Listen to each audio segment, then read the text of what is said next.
Hello students, स्वागत है आप सबका और एक नई वीडियो में जहां पे हम लोग डिस्कस कर रहे थे स्टैंडर्ड 6 का चैप्टर 3 फाइबर टू फैब्रिक और ये इसका सेकेंड पार्ट है। तो आज इस वाले पार्ट में हम डिस्कस करने वाले हैं अबाउट कॉटन।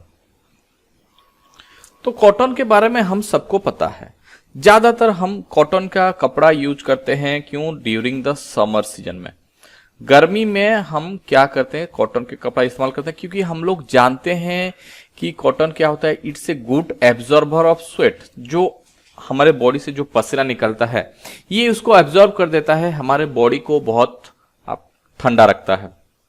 ये भी आपका एक रीजन है। और भी बहुत जगह पे हम कॉटन को इस्तेमाल करते हैं, जैसे कि मेडिकल्स में हो गया, किसी को खून निकल रहा है तो उसको एज ए एब्जॉर्बेंट भी इसको यूज किया जाता है। कभी कभी हम लोग कॉटन के पिलो कवर भी यूज करते हैं।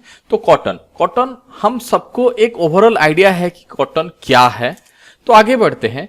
तो कॉटन होता कहां पे है? अगर इंडिया का ही बात किया जाए तो कॉटन इंडिया में ज्यादातर आपका उगाया जाता है। कहां पे? महाराष्ट्र, गुजरात, हरियाणा, पंजाब, राजस्थान, तमिलनाडु एंड मध्य प्रदेश, इन सारी जगह में ज्यादा से ज्यादा कॉटन उगाया जाता है। तो कॉटन उगाने के लिए हमें क्या चाहिए? ऐसा क्यों नहीं, हर इंडिया के हर एक जगह में कॉटन क्यों नहीं उगाया जा सकता? क्योंकि कॉटन को उगाने के लिए कुछ एक स्पेसिफिक क्लाइमेट चाहिए। और वो क्या होता है? जैसे कि अगर हमें कॉटन उगाना है या फिर उसका कल्टीवेशन अगर करना है तो उसके लिए सबसे पहले उसको वार्म क्लाइमेट चाहिए और उसको ब्लैक सॉइल का जरूरत होता है। ब्लैक सॉइल में ये ग्रेजुअली या फिर मैं बोल सकता हूं अच्छी तरह से ये ग्रो अप कर सकता है। और इसे ग्रोथ किया जाता है कब? आपका अर्ली स्प्रिंग में इसको कल्टीवेट किया जाता है। एंड जैसे जैसे ये प्लांट बड़ा हुआ जाता है, धीरे धीरे ये प्लांट आपका ग्रो करता है। जैसे आपका मेच्योर होने लगता है तो उसमें कुछ फ्रूट्स आ जाते हैं जिनका साइज लगभग आपका एक नींबू के जितना ही रहता है। और उसी को ही हम क्या कहते हैं? कॉटन बॉल्स बोल के कहते हैं। आफ्टर मैच्योरिंग, जब भी ये कॉटन बॉल फुल्ली तरह से वो मैच्योर हो जाता है, then it burst and open, ये धीरे धीरे क्या होता है? फट जाता है और हमें व्हाइट कलर का कॉटन हमें दिखने लगता है, कुछ इसी तरह से। तो सबसे पहले क्या हो गया? इसके लिए क्या चाहिए? वार्म क्लाइमेट चाहिए, ब्लैक सॉइल चाहिए और इसको अर्ली स्प्रिंग में हम इसको कल्टीवेट करते हैं। बट धीरे धीरे वो ग्रेजुअली बड़ा होगा। Then cotton balls, we generally call them cotton balls. And after maturing it burst and open, mature होने का तो ये ब्रस्ट होकर ओपन अप हो जाएगा और हमें कॉटन के फाइबर धीरे धीरे विजिबल होंगे। देन इसी फाइबर को मैन्युअली कलेक्ट किया जाता है by the process of picking. They are generally picked by the hand and the process of picking the cotton from the plant is generally known as the picking. तो सबसे पहला किया गया picking. Then soon after the picking में क्या करते हैं बच्चों? हम कॉटन को ही ले आते हैं। देन कॉटन का अगर उसके बीच में देखा जाए एक ब्राउन कलर का सीड्स भी प्रेजेंट रहता है। देन अगर हमें एक अच्छा क्वालिटी का कॉटन चाहिए तो हमें उसी सीड्स को निकालना रहता है। तो सबसे पहला स्टेप्स क्या आ गया? आपका पिकिंग। देन सेकेंड स्टेप्स आपका क्या आ जाता है? आपका गिनिंग। गिनिंग में क्या करते हैं बच्चों? We generally remove the seeds from the cotton. वो कॉटन के अंदर जो भी सीड्स प्रेजेंट रहता है उसी को निकालने के प्रोसेस को क्या कहा जाता है? गिनिंग बोल के कहा जाता है। सो अगर आपके एग्जाम में अगर आता है तो क्या लिखोगे? Ginning, the process of removing cotton seeds from cotton boll और you can say the cotton pods is normally known as ginning. समझ में आया बच्चों? देन पहले जमाने में ये हाथ से किया जाता था, बट आजकल जो है जैसे आप लोग जानते हो साइंस डेवलप हो चुका है एंड हम लोग मशीनरी का इस्तेमाल करते हैं। पहले जमाने में किसके हिसाब से किया जाता? पहले जमाने में ज्यादातर आपका कॉम्बिंग कर करके, ये जैसे कॉम्बिंग कर रहा है, आपका सारा का सारा सीड्स निकाला जाता था। बट आजकल हम गिनिंग मशीन का इस्तेमाल करते हैं।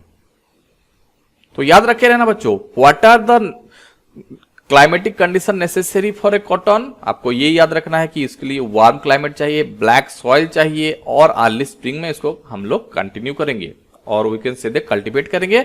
देन यहां पे क्वेश्चन आता है what are the steps for obtaining cotton. तो सबसे पहला steps picking, then second steps is ginning. अभी देखते हैं थर्ड स्टेप्स क्या है। क्या हो सकता है बच्चों, आप लोग पहले मुझे बताओ, अगर आप लोग पहला वीडियो देखे हो तो हमें कॉटन का फाइबर मिल गया।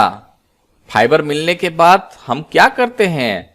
Yes, the process of spinning is continue और making the yarn. Spinning, the spinning क्या होता है? The process of making yarn from the thin strand fibre. जो फाइबर से हम लोग इसको यार्न में कन्वर्ट करेंगे, इसी प्रोसेस को ही स्पिनिंग कहा जाता है। तो ये आ गया हमारा थर्ड स्टेप्स। पहला step speaking, second step ginning, then third step is spinning. Spinning क्या होता है? The process of making yarn from the strand fibre is called spinning. पहले जमाने में इसको जो है हमारे बापूजी जो थे वो चरखा का इस्तेमाल करते थे, और चरखा का इस्तेमाल कर करके वो लोग ज्यादा से ज्यादा यार्न बना रहे थे, और उसी यार्न को यूज करके अभी क्या बनाएंगे? यस, हम लोग अभी फाइबर बनाएंगे, सॉरी फैब्रिक बनाएंगे। तो स्पिनिंग के बाद आ जाता है यार्न टू फैब्रिक। तो हम लोग जो धागा या फिर जो आपका जो पूरा का पूरा प्योर थ्रेड्स हमें मिल गया, अभी यहां से हमें कपड़ा कैसे बनाएंगे, या फिर जिसको हम लोग फैब्रिक, फाइबर टू फैब्रिक, हम फैब्रिक कैसे बनाए? तो बच्चों फैब्रिक बनाने का बेसिकली दो प्रोसेस होता है। एक आपका वेबिंग, देन नेक्स्ट आपका नीटिंग। सो वेबिंग में क्या करते हैं? वेबिंग में अगर बात की जाए बच्चों तो दो थ्रेड्स, याद रखना, दो थ्रेड्स, दो अलग अलग थ्रेड्स को हम क्या करते हैं, एक आपका जो है हॉरिजॉन्टली और एक वर्टिकली हम लोग जो है इसको ट्विस्ट कर करके या फिर एक पर्टिकुलर मैनर पे ही हम लोग इसको बनाते हैं। इसमें आपका क्या टू डिफरेंट आपका स्टैंड्स हमें लगते हैं।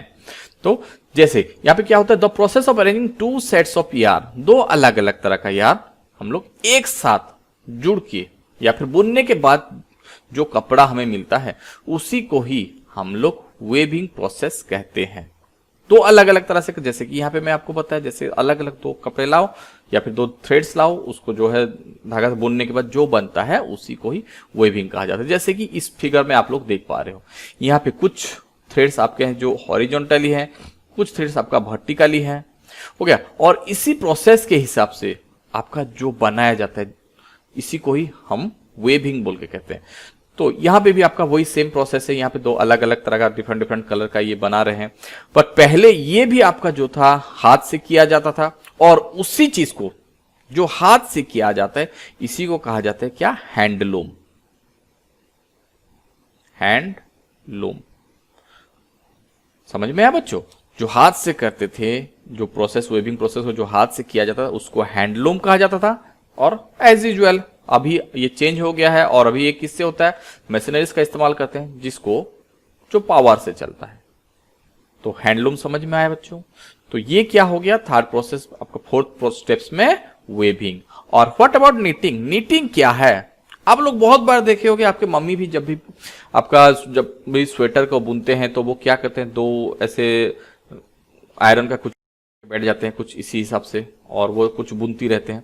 तो इसमें क्या होता है? इसमें बस एक सिंगल स्ट्रैंड यार्न रहता है, इसमें बस एक ही धागा का यूज होता है, बट यहां पे आपका दो धागे का इस्तेमाल होता है। ये बात याद रखना बच्चों।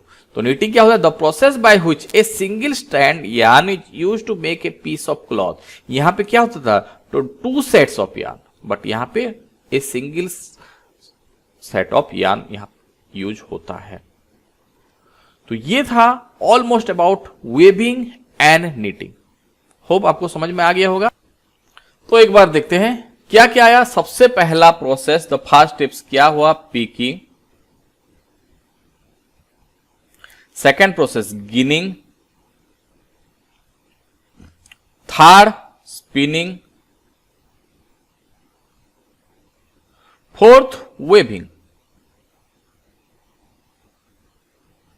ये गया how the cotton is make into a fabric, या फिर कॉटन का आपका जो फाइबर हमें कौन से स्टेप्स में मिला? हमें गिनिंग स्टेप पे हमें फाइबर मिल गया, स्पिनिंग पे हमें यार्न मिल गया, और वेविंग में हमें पूरा का पूरा फैब्रिक मिल गया। तो हो गया फाइबर टू फैब्रिक। और हाउ वी कल्टिवेट कॉटन, जैसे कि आप लोग जानते हो, मैं आपको बताया। तो अभी बात आता है कि कॉटन कहां कहां पे यूज किया जाता है।